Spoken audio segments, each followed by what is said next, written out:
घंट शंख वाद्य सह ग्रामवासी एक आध्यात्मिक पटुआर रे कलश विसर्जन पाई गाँ पोखरी को जाइथिबा बेले पोखरी पानी रे बुड़ी प्राण हराइचंती जणे 7 वर्षर पुओ रुद्र माझी। आज एभली एक दुखद घटना घटी बलांगीर सदर ब्लॉक अंतर्गत सिकाछिड़ा ग्राम रे। सूचना अनुसार गाँव रे राम मंदिर प्रतिष्ठा उत्सव गत 11 तारिख दिन आरंभ हुई आज यार पूर्णाहुति पड़िथिबा बेले घंट शंख हरिबोल हुलहुली सह ग्रामवासी एक शोभा यात्रा रे कलश विसर्जन पाई गाँ पोखरी को जाइथिले। पोखरी रे कुनी बालक रुद्र बुड़ी जाइथिबा देखि तांकु तुरंत उद्धार करी बलांगीर भीमभोई मेडिकल कॉलेज और हॉस्पिटल को आनिथिले।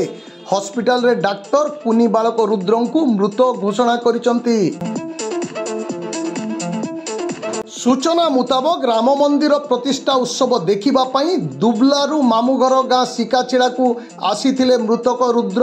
कुनी बालक रुद्रंक अकाल मृत्यु रे सिकाछिड़ा गाँ तथा आखपाख अंचल स्तब्ध हो जाइछि। सिकाछिड़ा गाँ कांद बोबाली रे फाटी पड़ुथवा देखिबा को मिलिछि।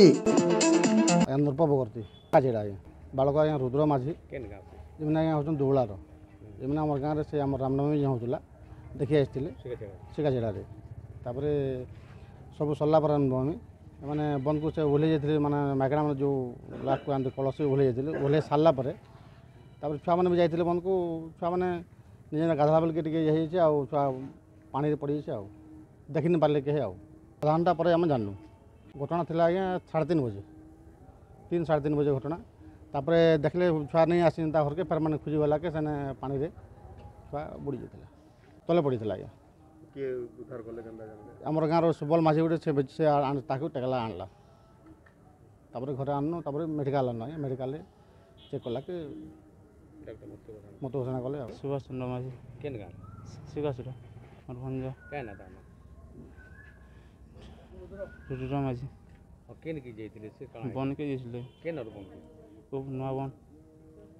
केन गाँव बन के जाइथिले सिकाछिड़ा नवा बन के जाइथिले कलश ओह्लौठिले बोले जाइथिले सांगे जाइथिले तापर गधा उठी केतेबेले बुड़ी मरथिले कारण आम सोनी पे आम गाँव थिनु बियाटा करथिनु जे नुरा पूजा करले तासे आगो कौन के गले जने सोचानु तले पड़ी तार बयस केते वर्ष तार बापा के नहीं ताकर बयस हां बाबू 7 वर्ष साल पड़ला हां पहिला दूचा पेला थी एंता हे जे नहीं या मु एटा जानि नि केनरा हिसे हां